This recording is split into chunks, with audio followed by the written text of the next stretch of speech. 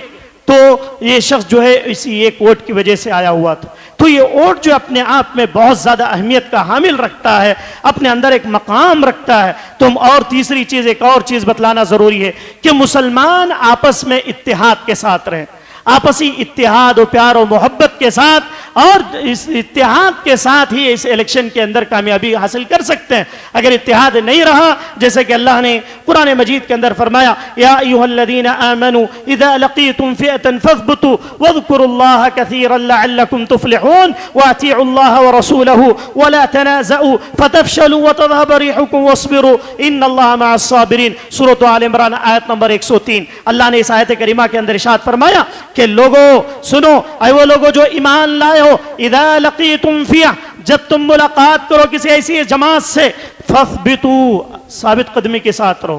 جب کسی سے جنگ کرو، مقابلہ کرو، الیکشن کرو، فلاں کرو، فلاں کرو، متحد ہو جاؤ، اتحاد، فاثبتوا، ثابت قدم رہو، واذکروا اللہ ذکرا کثیرا، اللہ کا ذکر زیادہ کرتے رہو، اللہ کو یاد کرتے رہو۔ پھر کہتے ہیں لعلکم تفلحون، شاید کہ تم کامیاب ہو جاؤ، شاید کہ تمہاری عزتیں باقی بچ جائیں، شاید کہ تمہاری جائیدادیں باقی بچ جائیں، تمہاری حکومتیں باقی بچ جائیں۔ وَأَطِيعُوا اللَّهَ وَرَسُولَهُ، اللہ اور اس کے رسول کی اطاعت کرو، اللہ اور اس کے رسول کی فرمانبرداری کرو۔ وَلَا تَنَازَعُوا، آپس میں اختلاف نہ کرو، آپس میں جھگڑے نہ کرو، اور آپس میں اختلاف کرو گے فَتَفْشَلُوا وَتَذْهَبَ رِيحُكُمْ، اللہ تعالیٰ تمہارے اندر ڈگمگی پیدا کر دے گا۔ چند لوگ فلاں پارٹی میں چلے جائیں گے، چند لوگ فلاں چلے جائیں گے، چلا فلاں چلے جائیں گے۔ جب مصیبت آئے گی تو سب لپیٹ میں آ جائیں گے، جب پریشانی آئے گی تو سب لپیٹ میں آ جائیں گے۔ پھر آگے اللہ کہتا ہے کہ وَاصْبِرُوا، صبر کرو، صبر کرو، اور انسان کو ہمیشہ صبر کا دامن تھامے رکھنا چاہیے۔